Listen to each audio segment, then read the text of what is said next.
This is Notivision, breaking news with Hector Polo.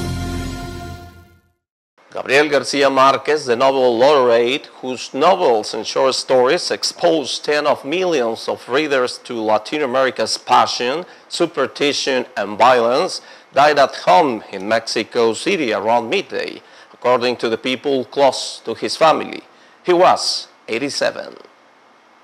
Gabriel Garcia Marquez, the Colombian author who put magical realism on the literary map, has died. A source close to his family said the Nobel laureate passed away Thursday at his home in Mexico City. The novelist had just returned home from the hospital last week after what doctors said was a bout of pneumonia.